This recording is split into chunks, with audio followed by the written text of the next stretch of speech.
कहानी की शुरुआत उस वक्त से होती है जब भगवान दुनिया पर राज करते हुए थक गए थे और इसलिए उन्होंने धरती पर एक इमोर्टल ऑब को भेजा ताकि वो उनकी जगह ले सके। और वो ऑब सीधा जाकर एक पत्थर पर गिरा और उसने खुद को उसी पत्थर की शेप में बदल लिया। कुछ समय बाद वो पूरा एरिया भारी बर्फ से ढक गया और इसी बीच एक जख्मी भेड़िया उसी पत्थर के ऊपर आकर गिरा और अपने जख्म की वजह से उसकी वहीं मौत हो गई। भेड़िए के संपर्क में आते ही ऑब ने खुद को उस भेड़िए के रूप में ढाल लिया और उसकी सारी भारी खूबियों को अपना लिया। उसके जख्म से ऑब को कोई खास फर्क नहीं पड़ने वाला था क्योंकि ऑब के पास खुद को ठीक करने की शक्तियां थी। इसके बाद ऑब उसी भेड़िए के रूप में एक खाली पड़ी बस्ती में पहुंचा जहां एक लड़का उस भेड़िए को जोहन नाम से बुलाते हुए उसके गले लग गया। उसके हाव भाव से यह समझ आ गया था कि ये लड़का उस भेड़िए का मालिक था, पर उसे ये नहीं पता था कि उसका भेड़िया तो पहले ही मर चुका था और जो उसके सामने खड़ा था वो तो एक बिल्कुल ही अलग शक्ति थी।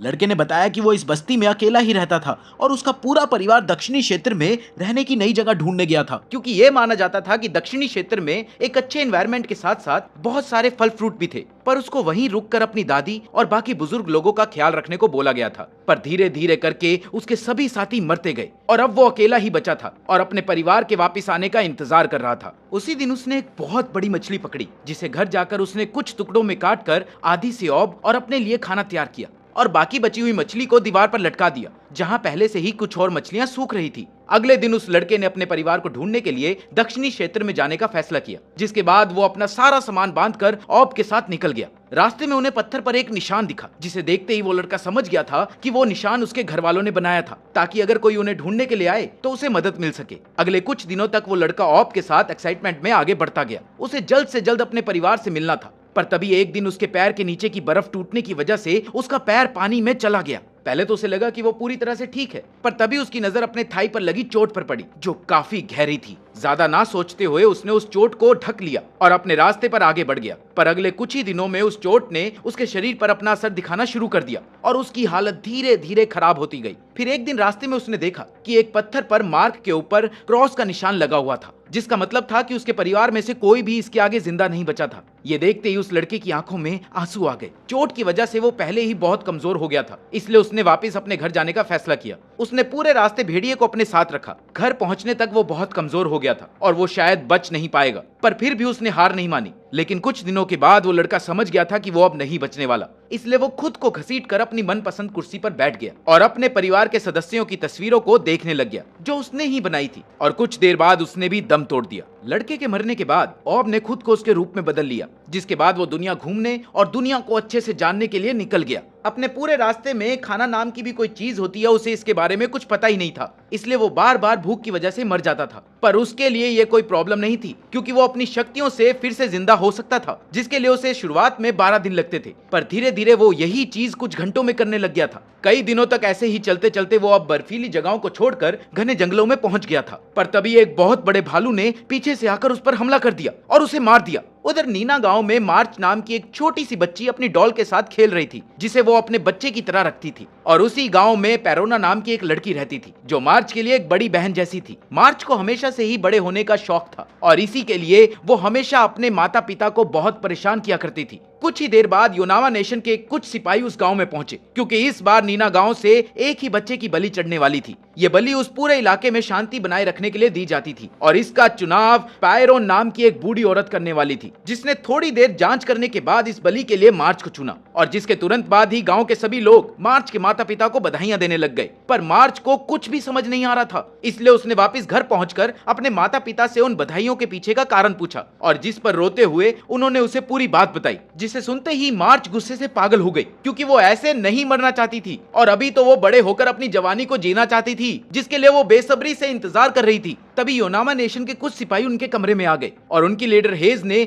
मार्च के माता पिता को उससे दूर रहने को कहा और अब बलि चढ़ने तक हेज ही मार्च की देखभाल करने वाली थी। कुछ देर बाद गांव के सभी लोग मार्च को तोहफे देने के लिए आए और अंदर ही अंदर वो सभी लोग खुश थे क्योंकि उनमें से किसी के बच्चे की बलि नहीं चढ़ने वाली थी। मार्च की एक दोस्त लाला भी उसके लिए तोहफे में एक फूल लेकर आई और अगले कुछ दिनों तक हेज हर वक्त मार्च के साथ ही रहती थी। और उसकी विदाई के दिन मार्च के माता पिता ने रोते हुए उसे विदा तो किया, पर कुछ देर बाद ही उनके काफिले के ऊपर किसी ने हमला कर दिया और ये और कोई नहीं बल्कि पेरोना ही थी। और इसी बीच मौका मिलते ही मार्च ने वहां से भागने की कोशिश करी, पर पैर फिसलने की वजह से वो एक तालाब में जाकर गिर गई, जहां उसकी नजर एक आदमी पर पड़ी जो फिर से जिंदा हो रहा था, और ये और कोई नहीं बल्कि ऑब ही था। उधर योनामा नेशन के 2 सिपाही भी मार्च का पीछा करते हुए तालाब तक पहुंचे, पर ऑब को देखकर वो उल्टा भाग गए। सिपाहियों के वहां से जाने के बाद मार्च ने ऑब का पीछा करना शुरू कर दिया और उससे बात करने की कोशिश करने लगी, पर वो ये नहीं जानती थी कि ऑब को बात करना आता ही नहीं था। थोड़ी दूर पहुंचकर ऑब अचानक से कुत्तों की तरह एक फल को खाने लग गया,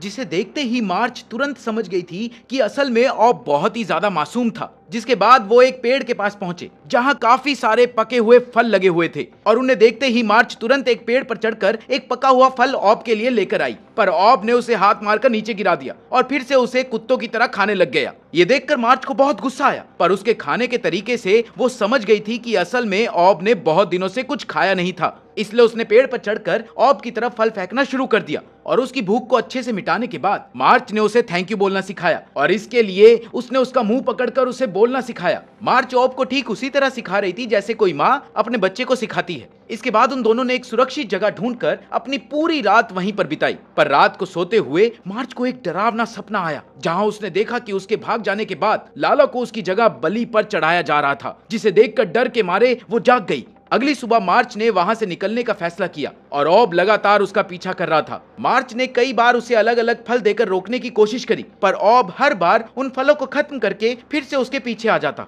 इधर हार मारने के बाद मार्च ने ऑब के बारे में जानने का फैसला किया, पर ऑब की तरफ से कोई जवाब नहीं आया, जिसके बाद मार्च ने उसे एक नाम दिया जो था एमो। उधर हेज ने 2 सिपाहियों को पेरोना पर नजर रखने के लिए छोड़ा हुआ था, लेकिन वो दोनों बातचीत में लगे हुए थे। उधर पेरोना ने बड़ी ही चालाकी से एक चाकू को निकालकर अपने हाथ पैर खोलना शुरू कर दिया कि तभी एक बहुत बड़े भालू ने उन सिपाहियों पर हमला कर दिया, जिसमें एक सिपाही तो मारा गया और दूसरा सिपाही पेरोना को वहीं छोड़कर भाग गया।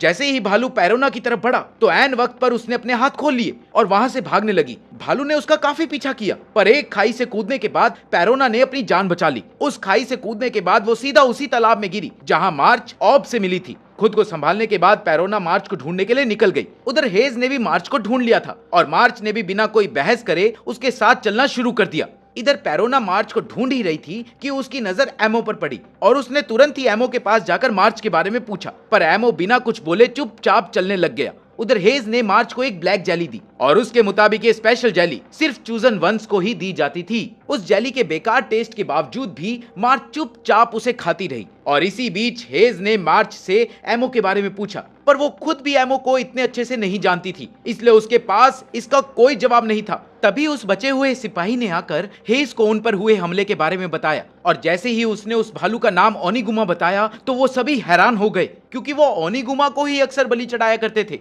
इधर जेली खत्म करने के बाद मार्च के बेहोश होते ही हेज और उसके साथी मार्च को उठाकर उसकी बलि चढ़ाने के लिए पहुंचे, और जहां पर पहुंचकर उन्होंने उसे बांध दिया। कुछ ही मिनटों के बाद वो भालू भी वहां पहुंच गया, पर साथ ही पेरोना भी वहां पहुंच गई, और भालू को मार्च के इतने पास देखकर वो तुरंत उसे बचाने के लिए आगे बढ़ी। सिपाही उसे रोकना चाहते थे, पर हेज ने उन्हें ये कहते हुए रोक दिया कि ओनिगुमा एक बार में 2 लोगों को आराम से खा सकता है। तभी एमो भी वहां पर पहुंच गया, और इधर हेज और उसके साथी उन्हें वहीं पर बांधकर बाहर चले गए। एमो सीधा जाकर ओनिगुमा के सामने खड़ा हो गया, जिसने एक ही बार में उसका सर पकड़ लिया, पर इस बार एमो ने भी अपनी पूरी ताकत लगाकर उसे रोकने की पूरी कोशिश करी, और कुछ ही मिनटों के बाद उसने अपने आप को भेड़िए में बदलकर ओनिगुमा पर हमला करना शुरू कर दिया, जिसके बाद उन दोनों के बीच में एक लड़ाई शुरू हो गई। पर एमो अपने हर हमले के साथ कुछ ना कुछ सीख रहा था, और उधर हेज और उसके साथी ऊपर से ये सब कुछ देख रहे थे। काफी देर तक चली इस लड़ाई के अंत में एमो ने ओनिगुमा को हरा दिया, जिसे देखकर हेज बहुत शॉक हुई और उसे विश्वास नहीं हो रहा था कि कोई ओनिगुमा को भी हरा सकता है। ओनिगुमा के हार के बाद जब मार्च की आंख खुली तो पेरोना उसके हाथ खोलने के लिए आगे बढ़ी, पर तभी हेज ने उसे रोककर बताया कि वो उन्हें वापस नहीं जाने दे सकती थी, पर वो सभी उसके साथ योनामा चल सकते थे। तभी मार्च ने एमो को एक फल दिया, जिसके बाद उसने मार्च के पास आकर उसे थैंक यू भी बोला। हमें एक फ्लैशबैक में दिखाया गया कि ठीक मार्च की ही तरह पेरोना की बहन को भी ओनिगुमा की बलि बनाया गया था, जिसका पेरोना पर काफी बुरा प्रभाव पड़ा था, और तब से ही उसने कसम खा ली थी कि वो किसी और को ऐसे बर्बाद नहीं होने देगी। योनामा के रास्ते में शमन भी मार्च और पेरोना के साथ बैठी हुई थी, जहां उसने बताया कि असल में वो कोई पढ़ी लिखी शमन नहीं थी, बल्कि एक क्रिमिनल थी, जिसे योनामा के लोग अपने फायदे के लिए इस्तेमाल कर रहे थे। असल में योनामा को नीना गांव के पैसों में दिलचस्पी थी और इसीलिए वो लोग सभी पूजाओं का हिस्सा बनते थे, जिसके बदले में नीना गांव उन्हें सभी सप्लाईज भेजते थे और इसीलिए वो लोग इस प्रथा को रोकना नहीं चाहते थे। कुछ ही देर बाद वो लोग योनामा पहुंच गए, जहां हेज ने उन्हें बताया कि वो लोग अपनी पसंद का कुछ भी खरीद सकते थे और इसका सारा खर्चा योनामा की सरकार उठाने वाली थी। तभी मार्च की नजर मार्केट में एक लेटर वाले पर पड़ी और वो तुरंत उसके पास पहुंच गई, क्योंकि वो अपने माता पिता को एक लेटर भेजना चाहती थी, लेकिन वो ऐसा नहीं कर सकती थी क्योंकि उसे अपने माता पिता का एड्रेस ठीक से पता ही नहीं था। जिस पर पेरोना ने उससे वादा किया कि वो जल्द ही इसका पता लगाकर वापस आएगी। पर तभी मार्च ने एक कागज के ऊपर अपने हाथ का निशान छाप दिया और उसके मुताबिक ये हाथ उसके ठीक होने का निशान था, जिसे वो जल्द ही अपने माता पिता को भेजने वाली थी। इसके बाद उन सभी को एक ढाबे में खाना खिलाने के लिए ले जाया गया, जहां सभी ने पेट भरकर खाना खाया और साथ ही एमो ने चॉपस्टिक से खाना भी सीख लिया। लेकिन अपना खाना खत्म करने से पहले ही वो सभी बेहोश हो गए और ये सब हेज के प्लान के मुताबिक ही चल रहा था, जिसने उनके खाने में बेहोशी की दवा मिलाई थी। आंखें खुलने पर एमो एक जेल में बंद था, जिसके बाहर हेज अपने सीनियर्स को उसकी अनोखी शक्तियों के बारे में बता रही थी और उसके मुताबिक एमो उनके देश की फौज में एक अहम किरदार निभा सकता था। और इसी को दिखाने के लिए हेज ने एमो के कमरे में एक खूंखार क्रिमिनल को भेजा, जिसका काम था एमो पर हमला करना, ताकि वो अपने बचाव में अपनी शक्तियों का इस्तेमाल करे। और उस क्रिमिनल को यह वादा किया गया था कि अगर वो ऐसा करने में कामयाब हो जाएगा तो उसे आजाद कर दिया जाएगा। और हुआ भी कुछ ऐसा ही। क्रिमिनल के हमला करने पर एमो ने तुरंत ही अपने घाव को ठीक करके उस पर हमला कर दिया। एमो की ये शानदार शक्तियों को देखकर हेज के सीनियर्स बहुत खुश थे और वो एमो का सही इस्तेमाल करना चाहते थे। इसके बाद एमो को भी मार्च के साथ एक ही सेल में बंद कर दिया गया और ठीक उसके ऊपर बंद थी पेरोना, जिसने मार्च को अपने सेल में अलग अलग चीजें ढूंढकर उन्हें रस्सी की मदद से उसके सेल में भेजने को कहा, ताकि वो इन चीजों को भागने में इस्तेमाल कर सके। पेरोना की बात मानते हुए मार्च ने एक तीर और कुछ और चीजों को रस्सी की मदद से पेरोना तक पहुंचा दिया और इसके बाद एमो ने भेड़िया का रूप लेकर खुदाई करना शुरू कर दिया, जो सीधा ओनिगुमा के सेल में जाकर खुली। हेज ने ओनिगुमा के सेल में एमो और मार्च को पकड़ लिया और जिसके बाद उसने ओनिगुमा की देखरेख की जिम्मेदारी मार्च के ऊपर डाल दी। उधर पेरोना ने अपना पूरा प्लान तैयार कर लिया था, जिसमें वहां से भागने के बाद वो भालू को मारकर उसकी निशानी अपने साथ ले जाने वाली थी, जिसे वो नीना गांव के लोगों के सामने रखना चाहती थी, ताकि वो इस बलि की प्रथा को खत्म कर सके। उधर उस भालू को साफ करते हुए मार्च को उस पर तरस आ रहा था और उसके मुताबिक ओनिगुमा असल में खतरनाक नहीं था, बल्कि लोग उसके बड़े शरीर की वजह से उससे डरते थे। पर थोड़ी ही देर बाद अपनी चोटों की वजह से ओनिगुमा की मौत हो गई और एमो ने तुरंत ही उसके सारे कैरेक्टरिस्टिक्स अपने अंदर स्टोर कर लिए। उधर पेरोना अपने सेल से निकलकर स्टोर रूम में पहुंच गई थी, जहां एक सैनिक ने उसे देख लिया, पर पेरोना ने तुरंत ही उस पर हमला करके बड़ी आसानी से उसे हरा दिया और इसके बाद वो मार्च को निकालने के लिए उसके सेल में पहुंची। उसने मार्च और एमो के साथ पेरोन को भी सेल से बाहर निकाल लिया, पर वो वहां से जाने से पहले ओनिगुमा के शरीर का कुछ हिस्सा अपने साथ ले जाना चाहती थी, पर मार्च ने उसे ऐसा करने से रोक दिया, क्योंकि मार्च का मानना था कि वो लोग कोई और तरीके से भी लोगों को इस बारे में बता सकते थे और इसीलिए उन्हें ओनिगुमा के साथ ऐसा नहीं करना चाहिए। इसके बाद उन चारों ने अंडरग्राउंड सीवेज सिस्टम की मदद से बाहर की तरफ चलना शुरू किया। बाहर निकलने के लिए उन्हें एक घोड़ा गाड़ी भी मिल गई, जिसे लेकर वो चारों तेजी से आगे बढ़ने लगे। पर थोड़ी देर बाद उन्हें एहसास हुआ कि हेज और उसके सिपाही उनका पीछा कर रहे थे, जिन्हें रोकने के लिए पेरोना ने उन पर तीर चलाना शुरू कर दिया। पर फिर भी हेज काफी तेज रफ्तार से उनकी तरफ बढ़ती जा रही थी और जल्द ही एक सिपाही उनकी घोड़ा गाड़ी पर भी चढ़ गया। पेरोना उस सिपाही से लड़ने में व्यस्त थी और उधर हेज ने उसके ऊपर अपना निशाना लगाया हुआ था, पर हेज के तीर छोड़ते ही मार्च बीच में कूद गई, जिसकी वजह से वो तीर सीधा जाकर उसकी कमर में लग गया। ये देखते ही एमो गुस्से से पागल हो गया और उसने हेज पर हमला कर दिया। अपने बचाव में हेज ने उस पर तीर चलाया तो एमो ने इस बार खुद को ओनिगुमा में बदल लिया और उसने तबाही मचाना शुरू कर दिया। उधर मार्च को इस हालत में देखकर पेरोना की आंखों के सामने उसके साथ बिताए सभी लम्हे आ रहे थे।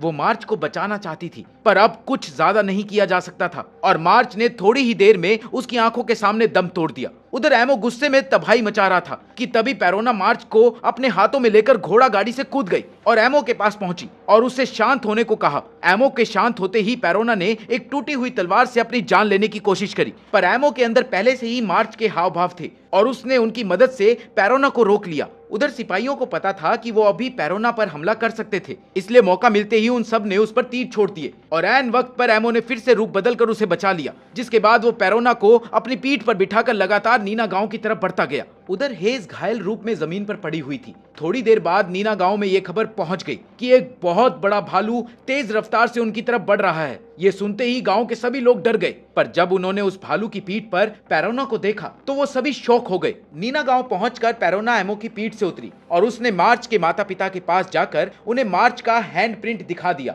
जो उसने मरने से पहले बनाया था, और उन्हें बताया कि मार्च ने इसका मतलब रखा था कि वो बिल्कुल ठीक है। ये देखते ही मार्च के माता पिता जोर जोर से रोने लग गए। उन्हें अफसोस था कि उन्होंने मार्च को बचाने के लिए बिल्कुल भी कोशिश नहीं करी, और साथ ही उन्होंने पैरोना को धन्यवाद भी किया। तभी एक आदमी भागकर उनके पास आया और उन्हें बताया कि हेज और उसके सिपाही बहुत तेज रफ्तार से नीना गांव की तरफ बढ़ रहे थे। ये सुनते ही पैरोना समझ गई थी कि इस बार वो लोग एमो को पकड़ने के लिए आ रहे थे, इसलिए उसने एमो को तुरंत ही वहां से भागने को कहा। और पैरोना की बात सुनते हुए एमो चुपचाप अपने आप को भेड़िया बनाकर घने जंगलों में चला गया। उधर पैरोना और कुछ सैनिक एक बड़े से टावर पर चढ़ गए ताकि वो हेज को एमो तक पहुंचने से रोक सके, और इसलिए पैरोना ने एक तीर हेज की तरफ चलाया जो सीधा उसके हाथ पर जाकर लगा। उधर एमो जंगल में अकेला ही भटकता रहा और उसे जब भी भूख लगती तो वो मार्च का रूप लेकर पेड़ पर चढ़कर फल तोड़ लेता। इसी बीच उसे एक ऐसी खुशबू आई जो उसने पहले भी स्मेल की थी। पास जाकर उसे पता चला कि ये कोई और नहीं बल्कि पैरोन ही थी, जो मार्च को अपने सामने देखकर शौक रह गई।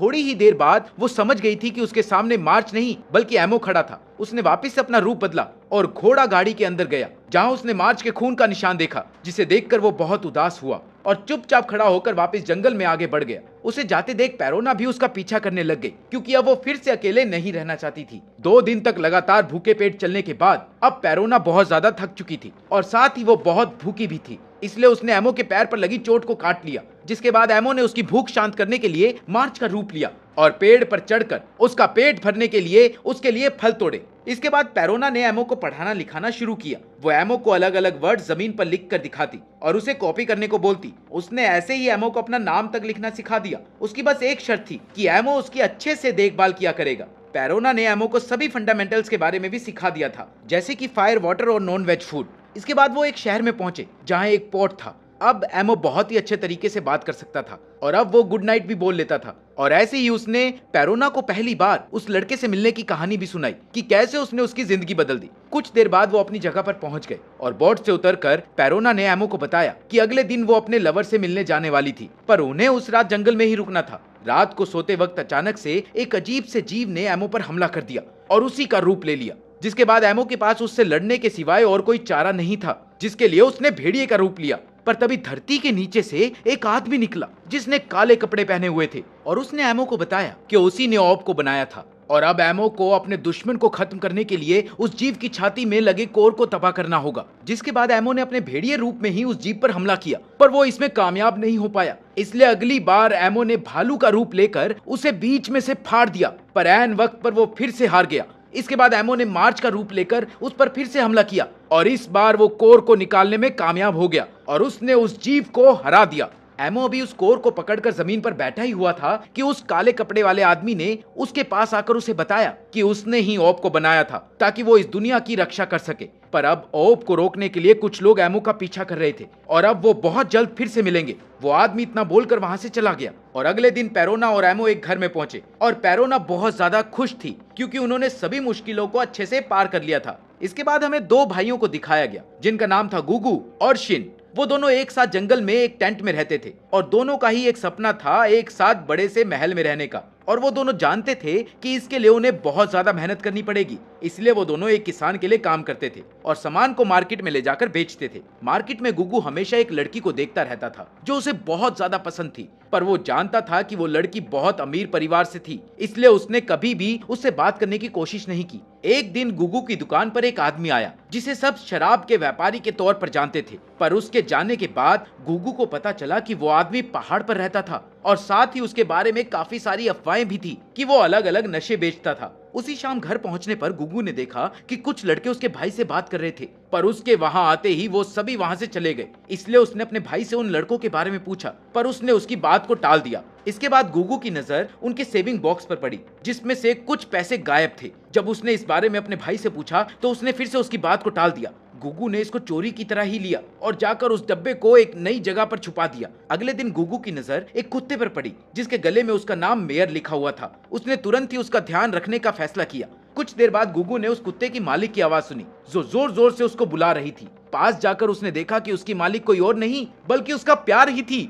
गुगू ने तुरंत ही मेयर उस लड़की को वापस कर दिया और इससे खुश होकर उसने गुगू को एक बहुत महंगी अंगूठी दी और उसे बताया कि अगर उसने ये अंगूठी बेच दी तो उसे जिंदगी में कभी भी सब्जियां नहीं बेचनी पड़ेगी। यार ऐसी अंगूठियां हमें क्यों नहीं मिलती। गुगू इसके बाद बहुत खुश था, पर जल्द ही उसकी खुशियां खत्म होने वाली थी। घर पहुंचकर उसने देखा कि उसका भाई उसके सारे पैसे लेकर भाग गया था और बदले में उसने एक लेटर छोड़ी थी जिसमें लिखा था कि वो ज्यादा पैसे कमाने के लिए कहीं दूर जा रहा था। गुगू जानता था कि ये सब झूठ था, इसलिए गुगू अगले कुछ दिनों तक बहुत ज्यादा उदास रहा। उसका किसी भी चीज में मन नहीं लगता था। एक दिन ऐसे ही अकेले टहलते हुए गुगू की नजर एक लकड़ी के बहुत बड़े लट्ठे के ऊपर पड़ी जो उसके सर के ऊपर से उड़ता हुआ उसके पास गिरा।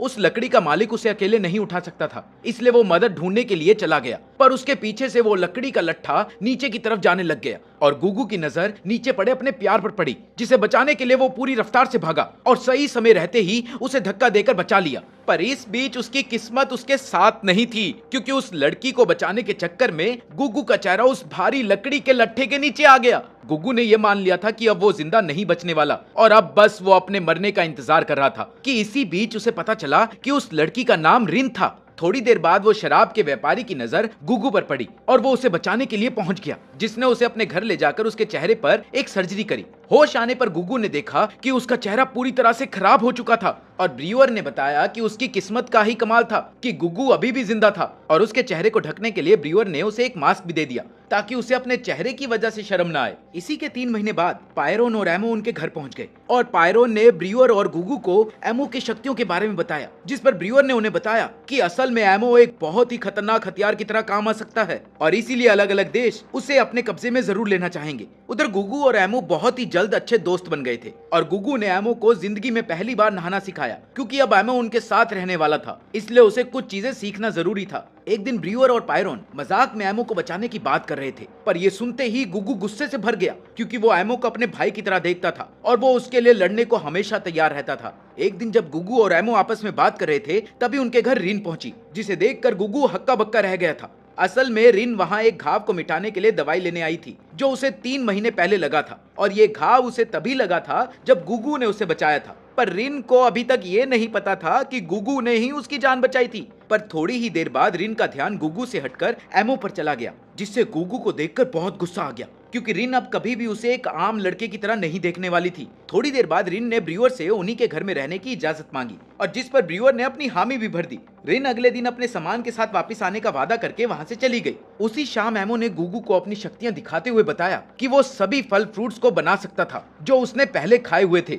और साथ ही वो उन सभी हथियार को भी ला सकता था जिनसे उस पर हमला हुआ था। इसी बातचीत के बीच गुगू ने कुछ ऐसा कह दिया जो एमो को बहुत बुरा लगा और देर रात एमो अपने आप को भेड़िया रूप में बदलकर कहीं बाहर सोने के लिए चला गया। अगले दिन जब रिन ने गुगू से एमो के बारे में पूछा तो गुगू के पास इसका कोई जवाब नहीं था, पर गुगू जानता था कि एमो जल्द ही वापस आ जाएगा, क्योंकि आज वो लोग उसका मनपसंद खाना बना रहे थे। इसके बाद वो ब्रीवर के पास गया जो रिन के घाव को सही करने के लिए दवाई तैयार कर रहा था कि तभी उसने गुगू के मांस के अंदर पाइप डालकर एक दवाई निकाली। गुगू को कुछ समझ नहीं आया और इसलिए उसने ब्रीवर से इसका जवाब मांगा, जिस पर उसने बताया कि उसने गुगू के अंदर एक स्पेशल ऑर्गन लगा दिया था जो स्पेशल अल्कोहल तैयार करने के काम आता था और जो दवाई की तरह भी इस्तेमाल की जा सकती थी। गुगू ये बात सुनकर एकदम हैरान हो गया और उसे इतना बुरा लगा कि वो पूरी रफ्तार से घर से बाहर भाग गया। गुगू के जाते ही एमो घर में पहुंच गया और रिन ने उसे पूरी बात बताते हुए गुगू को ढूंढने को कहा, जिस पर एमो ने साफ इनकार कर दिया। एमो को समझाते हुए पैरोन ने बताया कि गुगू ही उनके घर के सारे काम करता है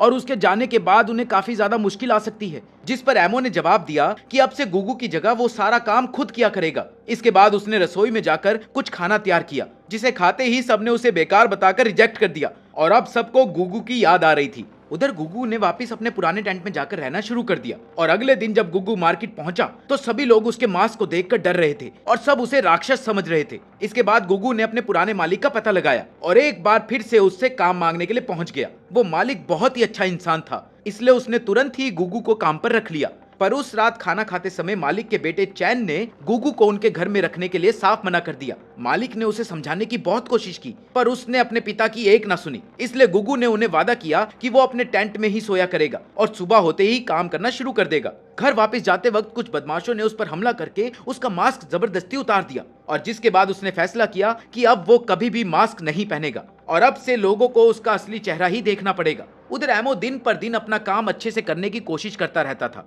पर वो हर बार फेल हो जाता। इसीलिए उसने पैरोन के पास जाकर मदद मांगी, जिसने उसे गुगू को फिर से घर ढूंढ कर लाने की सलाह दी। एक शाम चैन गुगू के टेंट में पहुंचा और उसने गुगू को बहुत बुरा भला सुनाया, जिसकी वजह से गुगू ने नौकरी छोड़ने का फैसला कर लिया और अब वो नई नौकरी की तलाश में था। पर उसके चेहरे की वजह से कोई भी उसे नौकरी देने के लिए तैयार नहीं था। उसने एक बार रिन की दी हुई अंगूठी बेचने का भी फैसला किया, पर ऐन वक्त पर उसका मन बदल गया। तभी सड़क पर चलते हुए उसकी नजर सड़क किनारे पड़े एक इंसान पर पड़ी, जिसे देखकर ऐसा लग रहा था कि उसने कई दिनों से खाना नहीं खाया था। पास जाकर देखने पर उसने देखा कि वो कोई और नहीं बल्कि गुगू का भाई ही था। अपने भाई की ऐसी हालत देखकर गुगू को बहुत बुरा लगा और उसने उसके हाथ में रिन की दी हुई अंगूठी दे दी और उसे बेचने को कहा ताकि वो अपनी हालत सुधार सके। इतना बोलकर गुगू वहां से निकल गया। उसी रात टेंट में सोते हुए दो लोगों ने गुगू को किडनैप कर लिया, जिनका इरादा उसे बेचकर पैसा कमाने का था। पर तभी एमो ने उन पर हमला कर दिया और एक भेड़िए को अपने सामने देखकर वो दोनों वहां से भाग गए। पर गुगू ने एमो को देखते ही पहचान लिया और वो उसे देखकर बहुत खुश था।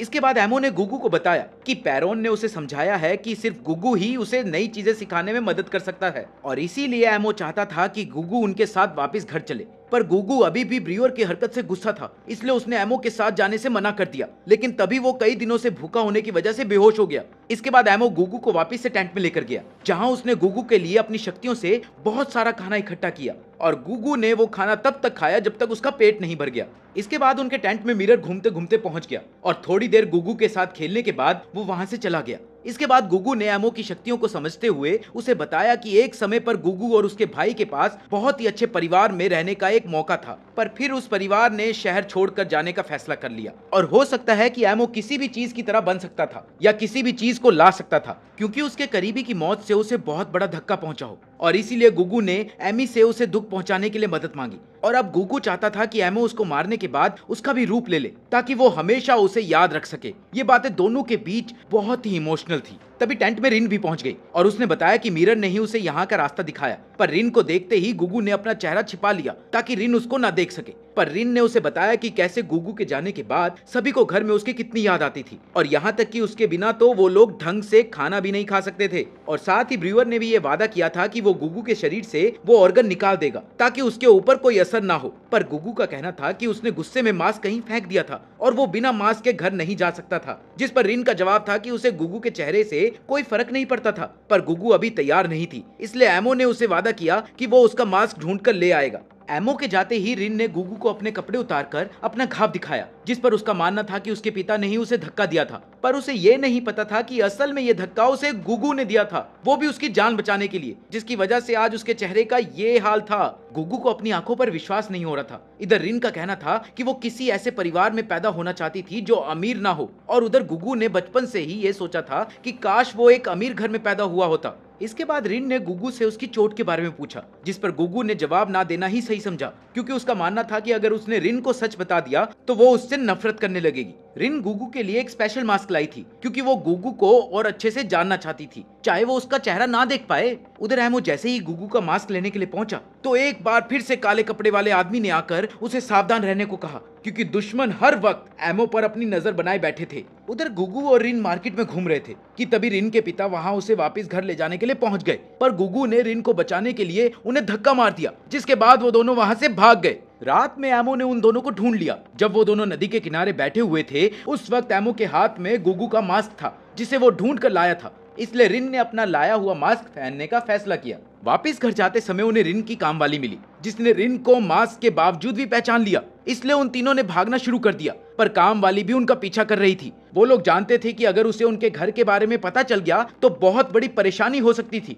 इसलिए उन्होंने एमो को पीछे रुककर उसका ध्यान भटकाने को कहा, और ठीक प्लान के मुताबिक एमो ने मार्च का रूप लेकर उस कामवाली का ध्यान भटका दिया। पर तभी फिर से एमो के दुश्मन ने उस पर हमला कर दिया, जिसकी आवाज गुगू तक पहुंच गई, जिसे सुनते ही वो तुरंत एमो की तरफ भागा और उसने रिन को वापस घर पहुंचकर उसका इंतजार करने को कहा। जगह पर पहुंचते ही वो समझ गया था कि जिस जीव के बारे में पायरोन बात कर रहा था उसी ने एमो पर हमला किया था और इस बार उसने एक पेड़ का रूप लेकर एमो को बेहोश कर दिया था। इसके बाद उस जीव ने उन दोनों पर एक साथ हमला करना शुरू कर दिया कि तभी गुग्गू को एक आइडिया आया कि वो उसके शरीर में बन रही वाइन का इस्तेमाल कर सकते थे, क्योंकि गुग्गू के शरीर से बाहर आने पर उस वाइन में आग लग सकती थी और वो जीव एक पेड़ के रूप में था, जिस वजह से वो लोग वाइन को उसके खिलाफ इस्तेमाल कर सकते थे। पर बदकिस्मती से उसके शरीर में वाइन खत्म हो गई थी, इसलिए एमो ने उसे धक्का देते हुए वहां से भागने को कहा, जिसके बाद गुग्गू पूरी रफ्तार से घर की तरफ भागा ताकि वो ब्रूअर से अपने शरीर में वाइन डलवा सके। पर रास्ते में वाइन के रिएक्शन की वजह से वो नीचे गिर गया, लेकिन वो किसी तरह से घर पहुंच गया,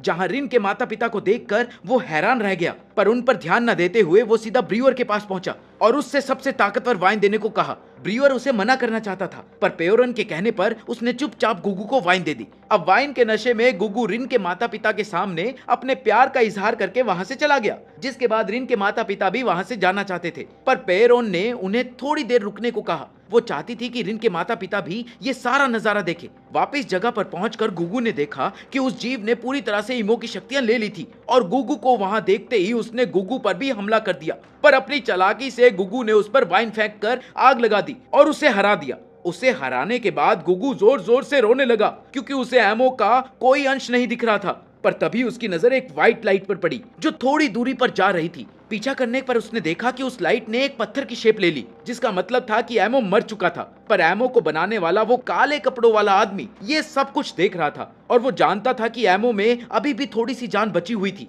इसलिए उसने एमो को फिर से जिंदा कर दिया। जिसके बाद एमो अपने भेड़िए के रूप में गुग्गू के सामने आ गया, जिसके बाद गुग्गू ने बताया कि उसने उस जीव को हरा दिया और वो दोनों आपस में खेलने लग गए। इसके बाद वो दोनों घर पहुंचे, जहां उन्होंने देखा कि रिन और उसके माता पिता अभी भी वहीं थे, इसलिए गुग्गू ने फटाफट से सबके लिए बहुत ही स्वादिष्ट खाना बनाया जो सबको बहुत पसंद आया। पर एमो बाहर अपने क्रिएटर से बात कर रहा था, जिसने उसे वो घर छोड़कर दुनिया घूमने को कहा ताकि वो खुद को ज्यादा ताकतवर बना सके। असल में जिस जीव ने उस पर हमला किया था उनका नाम था नोकर्स। और अगली बात, एमो के बचने के बहुत ही कम चांस थे और अगर एमो को अपने लोगों को बचाना था तो उसे बाहर की दुनिया में जाकर खुद को ताकतवर बनाना ही पड़ेगा। पर जब गुग्गू वहां पहुंचा तो उसने देखा कि एमो खुद से ही बात कर रहा था। उधर एमो ने अपने क्रिएटर को जवाब देते हुए बताया कि उसने फैसला कर लिया था कि वो अपने दोस्तों के साथ ही रहेगा और वो कहीं भी नहीं जाएगा। रिन ने भी अपने माता पिता के साथ वापस घर जाने का फैसला कर लिया था, इसलिए वो अपने दोस्तों को अलविदा कहकर वहां से चली गई। इसके बाद कहानी 4 साल आगे चली गई, जहां अब गुग्गू ने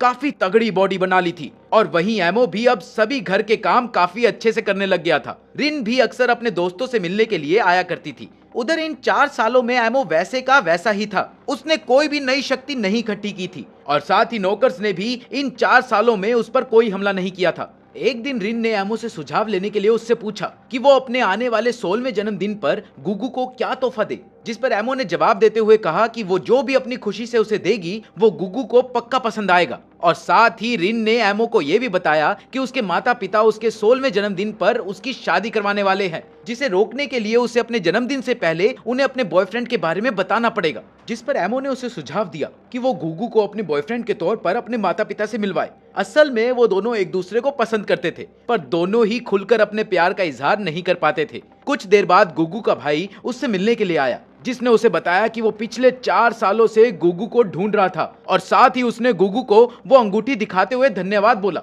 जो गुग्गू ने उसे दी थी। पर शिन ने उस अंगूठी को बेचा नहीं था, बल्कि अब वो खेती करने के औजार बेचकर पैसे कमाता था और वो चाहता था कि अब गुग्गू भी उसके साथ वापिस आ जाए ताकि वो दोनों अपने बचपन के सपने को पूरा कर सके। पर गुग्गू किसी भी तरह से अपने भाई के साथ वापिस नहीं जुड़ना चाहता था और साथ ही वो अपने दोस्तों को छोड़ने के लिए भी बिल्कुल तैयार नहीं था, जिन्हें वो अपना परिवार मानता था, इसलिए वो अपने भाई को भी छोड़कर आगे बढ़ गया। गुग्गू के ऐसे नाराज होने के बाद शिन सीधा ब्रूअर के घर पहुंच गया और उसने ब्रूअर को वो अंगूठी गुग्गू को देने के लिए पकड़ाई। पर उस अंगूठी को देखते ही रिन ने उसे पहचान लिया और वो तुरंत समझ गई कि गुग्गू ही वो लड़का था जो छोटे होते हुए सब्जियां बेचा करता था और अब वो गुग्गू के चेहरे पर लगी चोट के बारे में भी जानना चाहती थी और इसलिए उसने ब्रूअर से वो अंगूठी लेकर खुद गुग्गू को देने का फैसला किया। कुछ देर बाद रिन की नजर गुग्गू पर पड़ी जो आराम से जमीन पर सो रहा था, इसलिए मौका देखकर रिन ने गुग्गू की उंगली में अंगूठी डालने की कोशिश करी, पर वो उसकी उंगली के लिए काफी छोटी थी। पर इसी बीच गुग्गू अपनी नींद से जग गया और रिन को अपने सामने देखकर डर गया।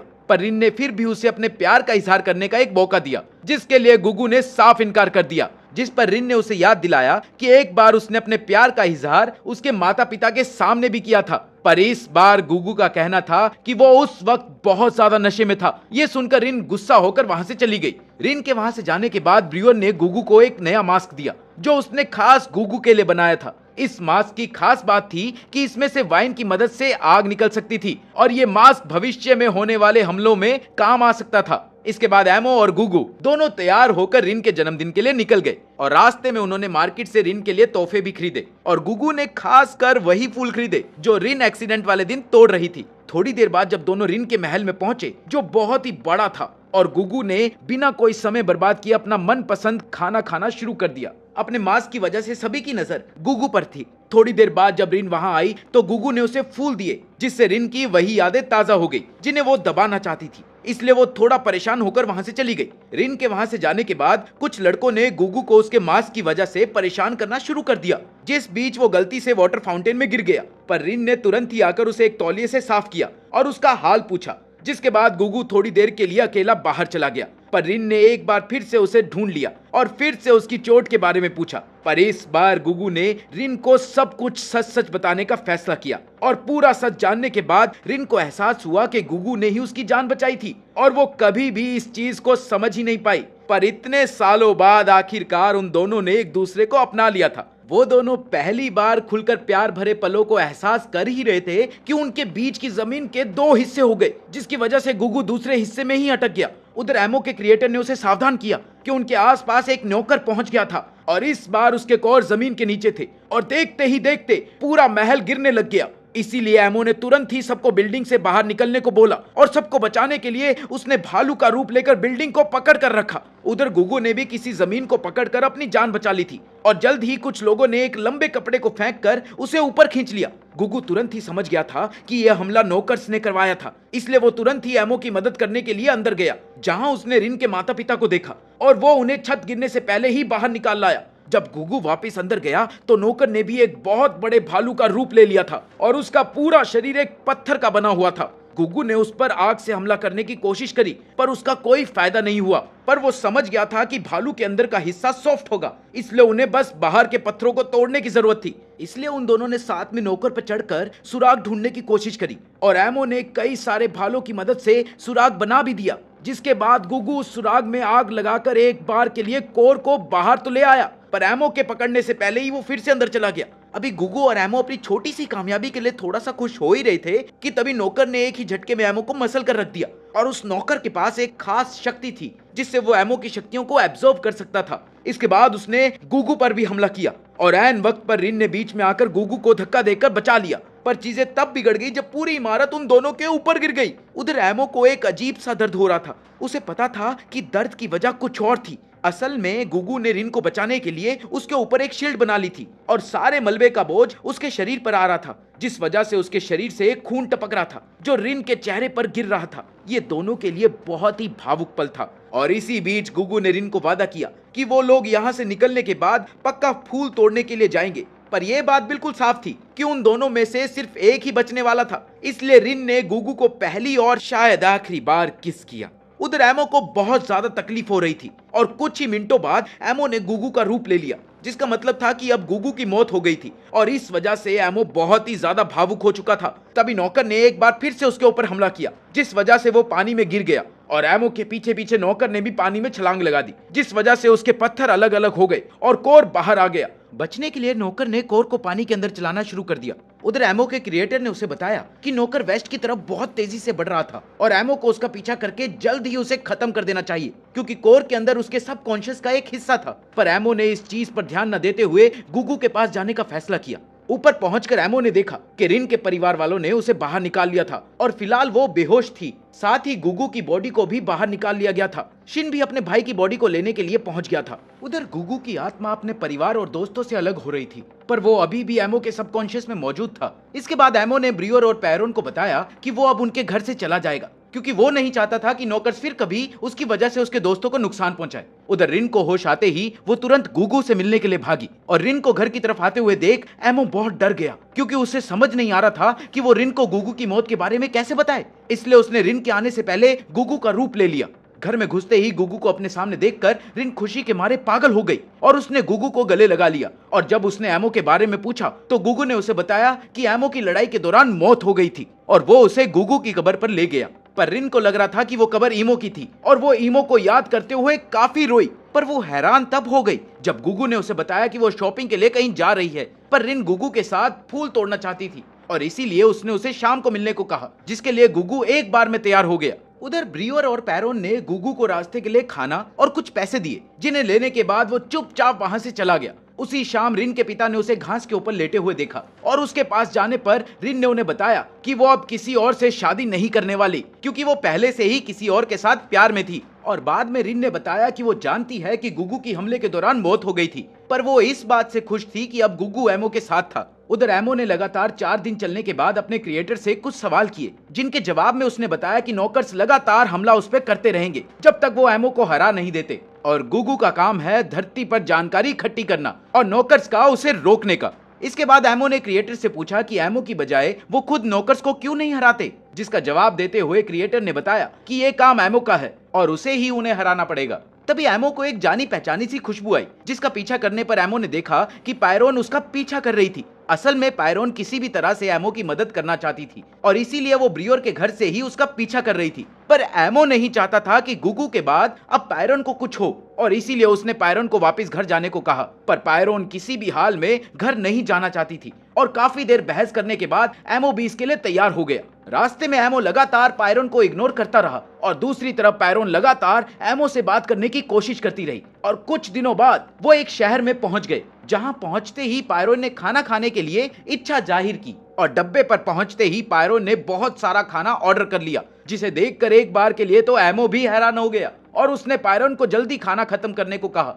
क्योंकि वो ज्यादा देर तक एक जगह पर नहीं रुक सकते थे। पर पायरोन कुर्सी पर ऐसे बैठी थी मानो वो उससे चिपक गई हो, इसलिए एमो ने गांव से बाहर आकर इंतजार करने का फैसला किया और गांव के बाहर पहुंचकर उसने एक बार फिर क्रिएटर को बुलाकर नॉकर्स के बारे में पूछा, जिसके जवाब में क्रिएटर ने बताया कि नॉकर्स कुछ ही किलोमीटर दूर थे। अभी एमो और क्रिएटर आपस में बात ही कर रहे थे कि पायरोन भी वहां पहुंच गई, जो एमो को खुद से बात करता देख काफी हैरान हुई और इसी वजह से एमो को अपने क्रिएटर और नॉकर्स के बारे में पायरोन को बताना पड़ा। अगले दिन रास्ते में पायरोन को एक फल दिखा जिसे वो खाना चाहती थी, इसलिए एमो ने पेड़ पर चढ़कर उसे तोड़ने की बहुत कोशिश करी, पर वो उस पेड़ पर चढ़ ही नहीं पा रही थी। इसलिए पायरोन ने उसे मार्च का रूप लेने को कहा, क्योंकि मार्च पेड़ों पर सबसे ज्यादा जल्दी चढ़ सकती थी। पर एमो को मार्च के बारे में कुछ याद नहीं था। असल में नॉकर्स एमो का कुछ हिस्सा ही नहीं बल्कि उस इंसान की सभी यादें भी ले गए थे। इसके बाद ही एमो ने ज्यादा ताकतवर बनने का फैसला किया, क्योंकि वो अपने दोस्तों की यादों को भुलाना बिल्कुल नहीं चाहता था। उसी रात पैरोन ने एमो से उसकी आखिरी लड़ाई में इस्तेमाल करे गए प्लान के बारे में पूछा, जिस पर एमो ने जवाब दिया कि गुगू ने आग से उस पर हमला किया था, जिस वजह से वो पत्थर पानी में कूदने के बाद खुल गए। इसके जवाब में पैरोन ने बताया कि पत्थरों को गर्म करने के बाद उनको ठंडा होने पर वो कमजोर हो जाते हैं और आसानी से टूट सकते हैं। इसके बाद पायरोन ने बताया कि उसे एक ऐसी जगह के बारे में पता है जहां एमो अपनी शक्तियों को बढ़ा सकता था। एक जहाज था जो उन्हें सौर लाइन लेकर जा सकता था, जो असल में जानवरों का स्वर्ग था और ना ही वहां कोई एमो को परेशान करने वाला था। पर पोर्ट पर पहुंचने के बाद उन्हें एक लड़की ने एक जहाज पर चढ़ने को कहा, जिसके लिए वो दोनों मान गए और जहाज पर चढ़ते ही पायरोन और एमो को अलग कर दिया गया। जिसके बाद उस जहाज के ऑफिसर ने उन्हें कैद करके बताया कि वो लोग जेनेडा आइलैंड जाने वाले थे, जहां उनकी जिंदगी का अंतिम चरण शुरू होगा। पर शिप के आइलैंड पर पहुंचते ही एमो अपने भेड़िए रूप में जेल से भागकर पायरोन को ढूंढने लग गया। असल में पायरोन को काफी ऊंचाई पर कैद किया गया था और अब एमो उस तक पहुंचने की कोशिश कर रहा था, पर इस बीच वो काफी ऊंचाई से नीचे गिर गया और ऐसे होते हुए उस लड़की ने भी देख लिया जो एमो और पायरोन को जहाज पर लेकर गई थी। उसने एमो को बताया कि असल में काफी ज्यादा खूंखार कैदियों को सबसे ज्यादा सुरक्षित जेलों में रखा जाता था और ये पुराना आइलैंड भी एक तरह का जेल ही था। एमो उस लड़की से काफी ज्यादा गुस्सा था, पर वो जानती थी कि उन सबके साथ क्या होने वाला था, इसलिए उसने एमो से सुलह का हाथ बढ़ाते हुए उसे बताया कि उस आइलैंड पर एक लड़ाई की प्रतियोगिता भी होती है, जिसके जीतने वाले को उस आइलैंड का राजा बना दिया जाएगा और वो किसी भी कैदी को आजाद कर सकता है। एमो पैरोन को आजाद करने के लिए इसमें भाग लेने के लिए तुरंत तैयार हो गया, जिसके बाद वो लड़की एमो को प्रतियोगिता में नाम लिखवाने के लिए ले गई। पर वहां एमो को उस लड़ाई का कोई भी रूल अच्छे से समझ नहीं आया। ग्राउंड में पहुंचकर होस्ट ने सभी को बताया कि ये प्रतियोगिता अलग अलग स्टेजेस में कराई जाएगी और इसके लिए अलग अलग ग्रुप बनाए जाएंगे और इन्हीं ग्रुप में से आखिरी बचे हुए इंसान को ही अगली स्टेज में जाने का मौका मिलेगा।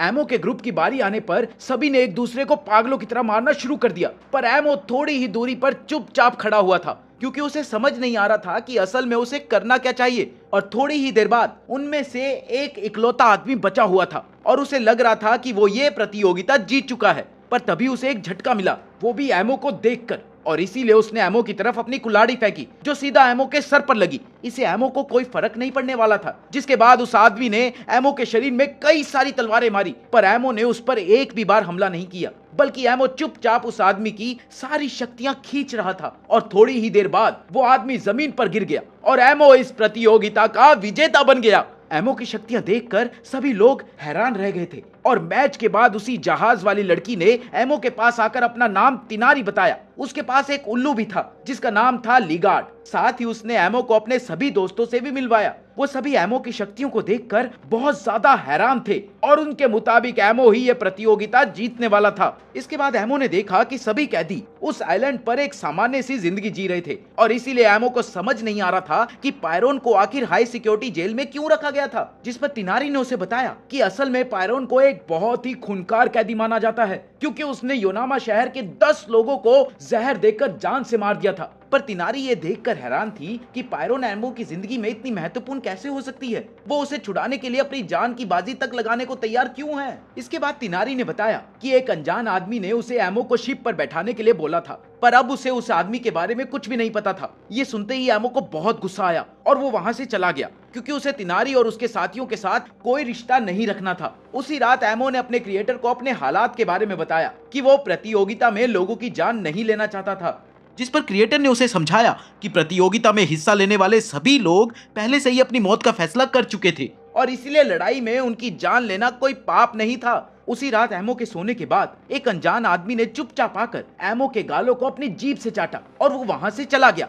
अगले दिन तिनारी को यह खबर मिली कि एक आदमी प्रतियोगिता में सभी को आसानी से मार रहा था और ये आदमी कोई और नहीं बल्कि वही था जिसने पिछली रात एमो के गालों को चाटा था। उधर एमो पायरोन को जेल से निकालने के लिए अलग अलग तरीके ढूंढ रहा था और इसी बीच उसने गलती से एक चूहे को मार दिया और जिसके बाद अब वो चूहे का रूप भी ले सकता था और आसानी से किसी भी जगह पर जा सकता था। इसके बाद एमो अपने अगले मुकाबले के लिए मैदान में पहुंचा, पर वो अपने दुश्मन पर हमला नहीं करना चाहता था और वहीं दूसरी तरफ उसका दुश्मन अपने पूरे जोर शोर से एमो पर हमला करने के लिए लगा हुआ था। इसलिए एमो ने भेड़िया और गुगू बनकर उसे डराने की कोशिश करी, पर उसका कोई फायदा नहीं था और अब वो भालू नहीं बन सकता था क्योंकि वो शक्ति फिलहाल नौकर्स के पास थी। पर तभी उसे पैरोना की याद आई और उसने पैरोना का रूप ले लिया, जिसका मतलब था कि पैरोना की मौत हो गई थी और एमो ने पैरोना का रूप लेकर बड़ी ही आसानी से अपने दुश्मन को बिना ज्यादा नुकसान पहुंचाए हरा दिया। मैच के बाद तिनारी एक बार फिर एमो के पास माफी मांगने के लिए आई, पर एमो उसे अनदेखा करके वहां से जाने लगा। जिसके बाद तिनारी ने उससे फिर से माफी मांगी और पार्टी के लिए भी इनवाइट किया। साथ ही उसने पायरोन को ढूंढने में उसकी मदद करने का भी वादा किया, जिसके बाद एमो ने उसे माफ कर दिया। उसी रात एमो एक चूहे का रूप लेकर पायरोन की जेल तक पहुंचा, जहां उसने पायरोन को पैरोना की मौत के बारे में बताया और उसे जल्द ही आजाद करवाने का वादा भी किया। पायरोन अब एमो के लिए एक परिवार बन गई थी और वो बिना उसकी मदद के उस आइलैंड से नहीं निकल सकता था। अगले दिन एमो अपने अगले मैच के लिए पहुंचा और इस बार उसका मुकाबला नैंडो नाम के एक आदमी से था और मैच के दौरान एमो ने बड़ी आसानी से नैंडो को हराना शुरू कर दिया और इसीलिए उसने नैंडो को सरेंडर करने के लिए भी कहा क्योंकि वो उसे जान से नहीं मारना चाहता था। पर सभी दर्शक एमो से नैंडो को खत्म करने को कह रहे थे और तभी काफी सारे तीरों ने नैंडो पर हमला कर दिया, पर एमो ने बीच में आकर उन सभी के टुकड़े टुकड़े कर दिए। नैंडो ये देखकर हैरान था कि एमो ने उसकी जान बचाई थी, पर तभी एक तीर पीछे से आकर नैंडो की कमर पर लगा और वो नीचे गिर गया। ये देखकर एमो को बहुत बुरा लगा और उसे ये मैच जीतने की कोई खास खुशी नहीं थी। पर मैच के बाद जब उसने देखा कि नैंडो अभी भी जिंदा था तो उसे बहुत अच्छा लगा। पास जाकर बात करने पर नैंडो ने सबसे पहले एमो को धन्यवाद किया और साथ ही उसने बताया कि वो अपने भाई की वजह से इस आइलैंड पर आया था, जिस पर एमो ने वादा किया कि वो चीफ बनने के बाद उसको और उसके भाई को पक्का आजाद कर देगा। तभी कुछ लोगों ने वहां आकर एमो पर चिल्लाना शुरू कर दिया। उनका कहना था कि एमो ने अभी तक एक भी आदमी को जान से नहीं मारा था और वो ऐसे ही आगे बढ़ता जा रहा था। जिस पर एमो ने उनसे माफी मांगने की कोशिश भी की, पर सामने खड़ा आदमी कुछ भी सुनने को तैयार नहीं था। इसी बीच धरती जोर से हिलने लग गई क्योंकि अब नौकर्स ने एमो पर फिर से हमला कर दिया था और उस वक्त एमो वो गुगु के रूप में था। उसने तुरंत ही सभी लोगों को अपनी जान बचाकर वहां से भागने को कहा और एमो ने भेड़िए का रूप लेकर नौकर को अपने पीछे लगा लिया और तुरंत ही चूहे का रूप लेकर उसके अंदर घुस गया और कोर को काटना शुरू कर दिया। पर इससे पहले एमो ज्यादा कुछ कर पाता, नौकर ने उसे उठाकर बाहर फेंक दिया। तब तक तिनारी और उसके दोस्त भी एमो की मदद के लिए पहुंच गए और उन सभी ने नौकर के हाथों को बंद कर उसके ऊपर तीर मारना शुरू कर दिया और उधर तीर खत्म होने पर एमो उन्हें और तीर देता है। ऐसा लगातार करते रहने पर उन्होंने एक सुराग ढूंढ लिया, जिसके बाद वो सभी उस पर लगातार निशाना लगाते रहे, जिस वजह से नौकर एक धमाके में फट गया और एमो ने कोर को ढूंढकर उसे तबाह कर दिया, जिसके बाद उसके सभी रूप उसके पास वापस आ गए। इस सब के बाद एमो को एहसास हुआ कि वो अकेले नौकर को हरा नहीं पाया और उसे तिनारी और उसके दोस्तों की मदद की जरूरत पड़ी, इसलिए उसने सबसे पहले उन सबका शुक्रिया अदा किया। शुक्रिया। उसी रात एमो तिनारी और उसके दोस्तों के साथ पार्टी में गया, जहां उन सब ने बहुत सारी बातें करी और एमो ने उनके लिए अपनी शक्ति से खाना भी तैयार किया, जिसे खाते ही वो सभी बेहोश हो गए। थोड़ी देर बाद एमो को एहसास हुआ कि उसने गलती से उन्हें वो खाना दे दिया था जो एक बार हेज ने उन्हें खिलाया था, इसलिए वो अपनी बेवकूफी के लिए काफी शर्मिंदा था। पर तभी उसकी नजर तिनारी की डायरी पर पड़ी और उसने उसे खोलकर पढ़ने का फैसला किया, जिसमें तिनारी की खुशी के बारे में लिखा हुआ था, क्योंकि आज एमो उसके साथ पार्टी करने के लिए आ रहा था। इसके बाद एमो चुपचाप वहां से जा ही रहा था कि तभी तिनारी की आंख खुली और उसने एमो से एक बार फिर से माफी मांगी और एमो के जाने के बाद वो फिर से अपनी किताब में कुछ लिखने लग गई। इसके बाद हमें तिनारी की कहानी दिखाई गई कि उसे बचपन से ही लिखने का बहुत शौक था और वो एक राइटर बनना चाहती थी। पर एक दिन उसने देखा कि उसकी माता जमीन पर एक लाश की तरह पड़ी हुई थी और उसके पिता पर खून का आरोप लगाया गया था, जिसकी वजह से उन्हें इसी आइलैंड पर लाया जाना था। और तिनारी इतनी छोटी थी कि उसके पास अपने पिता के साथ आने के सिवाय कोई और चारा ही नहीं था। पर आइलैंड पर आकर उसके पिता ने उसे बताया कि वो प्रतियोगिता में हिस्सा लेने वाले थे और उनका प्लान था कि ये प्रतियोगिता जीतकर वो और तिनारी ये आइलैंड छोड़कर वापस चले जाएंगे। तिनारी जानती थी कि उसके पिता की जान खतरे में थी, पर उसके पिता का मानना था कि वो आसानी से जीत सकते हैं और इसीलिए उन्होंने तिनारी को मैच के बाद पोर्ट पर मिलने को कहा। मैच के दौरान उसके पिता बड़ी आसानी से सभी को मार रहे थे, पर तिनारी ये देखकर हैरान थी कि उसके पिता इतने खूंखार थे, इसलिए वो उठकर वहां से चली गई। मैच के बाद तिनारी को पता चला कि उसके पिता ये मैच जीत चुके थे और इसीलिए वो पोर्ट पर पहुंच गई, जहां उसके पिता ने उसके लिए एक डायरी रखी थी और साथ ही छोटे से कागज पर लिखा था कि वो चाहते थे कि तिनारी अपनी जिंदगी के सभी लम्हे इस डायरी में लिखे। तभी उसके पिता भी अपनी आखिरी सांस लेते हुए वहां पहुंच गए, क्योंकि कुछ लोग जो उन्हें पसंद नहीं करते थे उन्होंने उन्हें जहर दे दिया था। ये सब देखकर तिनारी अपनी डायरी लेकर वहां से चली गई और अपनी जिंदगी के हर पल को डायरी में लिखने लग गई। वो अपने सभी दोस्तों को 9 साल की उम्र में मिली थी, तब से ही वो सभी वहां से भागने का तरीका ढूंढ रहे थे और 13 साल की उम्र में वो इम्पोर्ट ग्रुप का हिस्सा बन गई और 14 साल की उम्र में वो एमो से मिली। तभी एक अनजान आदमी ने आकर उसे बताया कि उसे एमो और पायरोन को आइलैंड में ले जाना चाहिए, क्योंकि एमो वो प्रतियोगिता पक्का जीत जाएगा और चीफ बनकर तिनारी और उसके दोस्तों को वहां से निकालने में मदद करेगा। इसीलिए तिनारी एमो को आइलैंड में लेकर आई थी। उधर एमो अब मार्च का रूप ले सकता था, इसलिए अब पायरोन तक पहुंचना कोई बड़ी बात नहीं थी। इसके बाद वो इसी का फायदा उठाकर पायरोन से मिलने गया और उसे यकीन दिलाया कि वो अगले दिन होने वाले फाइनल्स को जीतकर उसे पक्का आजाद कर देगा। अगले दिन ग्राउंड में पहुंचकर एमो ने देखा कि उसका सामना किसी और से नहीं बल्कि हेज से होने वाला था और उसी ने उस रात एमो के गाल को चाटा था। साथ ही उसने बताया कि वो बहुत समय से इस वक्त का इंतजार कर रही थी और उसी ने पैरोना को भी मारा था। ये सुनकर एमो गुस्से से भर गया और उसने हेज पर हमला कर दिया, जिससे वो बड़ी आसानी से बच गई। एमो ने भालू का रूप लेकर भी उस पर हमला किया, पर उसका भी कोई फायदा नहीं था, क्योंकि हेज हर बार उससे 2 कदम आगे रहती और साथ ही वो एमो को बार बार उकसा भी रही थी ताकि एमो को और ज्यादा गुस्सा आए। और इसी बीच मौका मिलते ही हेज ने एमो के गले पर एक सुई से वार किया, जिसके बाद एमो तुरंत ही बेहोश हो गया और हेज को इस मैच का विजेता घोषित कर दिया गया। जीतने के बाद हेज ने सभी को एक भाषण दिया, जिस पर उसने बताया कि वो एमो पर काफी लंबे समय से नजर रख रही थी और उसी ने एमो को सबसे पहले देखा था और अब वो चाहती थी कि आइलैंड के सभी लोग उसका साथ दे, क्योंकि वो एमो को लेकर एक ऐसी फौज तैयार करना चाहती थी जिसे कोई ना हरा सके। उसे आइलैंड पर राज करने में कोई दिलचस्पी नहीं थी, उसे बस एमो से फर्क पड़ता था, इसलिए उसने अपनी जगह तिनारी को आइलैंड का नया उत्तराधिकारी घोषित कर दिया। ये सुनते ही वहां बैठे काफी लोग तिनारी और उसके दोस्तों पर हमला करने की योजना बनाने लग गए और इसी से बचने के लिए तिनारी और उसके दोस्त चुपचाप वहां से निकल गए। इसके बाद हेज भी एमो को लेकर क्वार्टर्स में चली गई, जहां उसने एमो के साथ अश्लील हरकतें करना शुरू कर दिया। एमो ये सब कुछ महसूस तो कर पा रहा था, पर वो फिलहाल अपने होश में नहीं था। उधर तिनारी और उसके दोस्त एमो को बचाने के लिए कमरे में पहुंचे तो उन्होंने देखा कि वहां कोई भी नहीं था। तभी हेज ने उन्हें आकर बताया कि उसने एमो को पहले ही अंडरग्राउंड चैम्बर में भेज दिया था। उसी वक्त उस आइलैंड के इकलौते शिप के कैप्टन,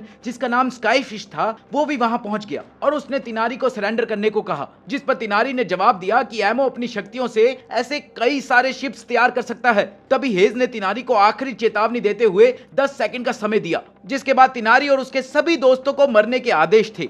10 सेकंड बाद हेज तिनारी और उसके दोस्तों पर हमला करने ही वाली थी कि तभी एमो ने पीछे से आकर हेज के गले पर तलवार रख दी और उसने बताया कि वो अंडरग्राउंड चैम्बर भेजे जाने से कुछ मिनट पहले ही उठ गया था और वो सिपाहियों को धोखा देकर वहां से निकल गया और अब उसकी शर्त थी कि हेज तिनारी और उसके दोस्तों को सही सलामत आइलैंड से बाहर जाने देगी, जिसके बदले एमो खुद को हेज के हवाले करने वाला था, जिसके लिए हेज तुरंत मान गई। इसके बाद तिनारी को आइलैंड छोड़ के जाना था, पर इससे पहले वो 700 लोगों को चुनने वाली थी जिन्हें वो अपने साथ आजाद करवाना चाहती थी। इसलिए तिनारी ने सभी बच्चों को आजाद करने का फैसला किया और साथ ही नैंडो और उसका भाई और पायरोन भी उसके साथ जाने वाले थे। कई लोग तिनारी के इस फैसले से खुश नहीं थे, पर तिनारी का मानना था कि सभी छोटे बच्चों को जिंदगी में एक बार मौका जरूर मिलना चाहिए। वाह दीदी वाह, कितने अच्छे विचार है आपके। शिप पर बैठने से पहले तिनारी और उसके सभी दोस्तों को बेहोश कर दिया गया और हेज ने वादा किया कि उन्हें इस हालत में यहाँ से निकाला जाएगा। साथ ही उसने एमो को भी एक सुई लगाकर बेहोश कर दिया।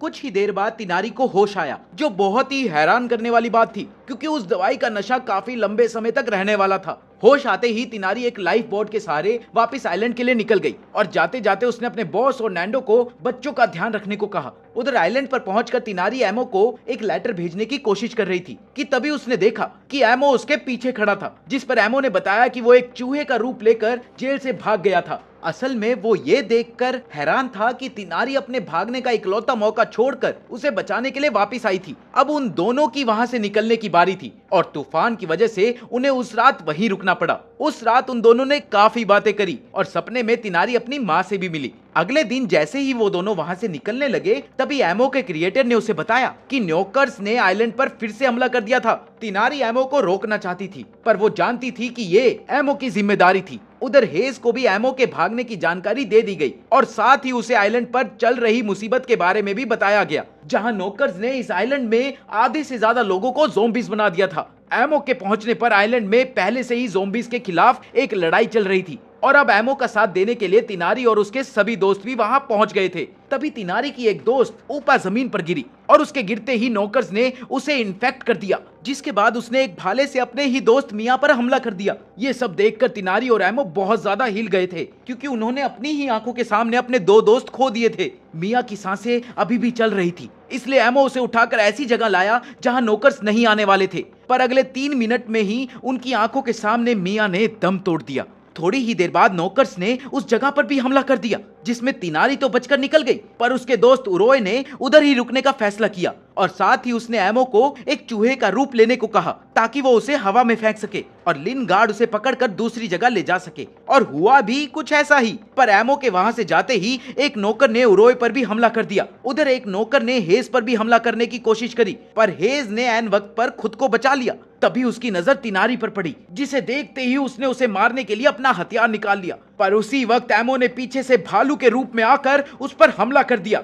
एमो चाहता तो वो उसे वहीं मार सकता था, पर उसने उसे जिंदा छोड़ दिया। इसके बाद एमो ने गुगू का रूप लेकर सभी नौकर्स पर आग छोड़कर सभी को हरा दिया, पर अभी भी 3 ज़ोंबीज बचे हुए थे और जो थे उन्हीं के दोस्त। एमो उन्हें मारना नहीं चाहता था कि तभी हेज एक बार फिर से वहां पहुंच गई और उसने एमो से अपनी शर्तें मनवाने के लिए तिनारी को आग में फेंकने की धमकी दी, पर इस बार तिनारी ने खुद का बलिदान देते हुए अपने साथ साथ हेज को भी आग में खींच लिया। लेकिन ऐन वक्त पर एमो ने उन दोनों को ही बचा लिया और तुरंत ही हेज को बांध दिया। अब बारी थी अपने ही दोस्तों की जान लेने की और इस काम को खत्म करने के बाद उन सभी के शरीर को दफनाया जाना था। आइलैंड के कुछ बुजुर्ग ये देखकर हैरान थे कि तिनारी अभी भी वहां मौजूद थी, जिस पर तिनारी ने उन्हें बताया कि वो और उसके दोस्त आइलैंड पर फंसे लोगों की मदद के लिए वापस आए थे, जिसे सुनते ही वो सभी रोने लग गए। तिनारी ने आइलैंड के चीफ होने के नाते लड़ाई प्रतियोगिता को बंद करवा दिया और वहीं रुककर आइलैंड के सुधार के लिए काम करने का फैसला किया। साथ ही एमो ने आइलैंड को जल्द से जल्द छोड़ने का फैसला किया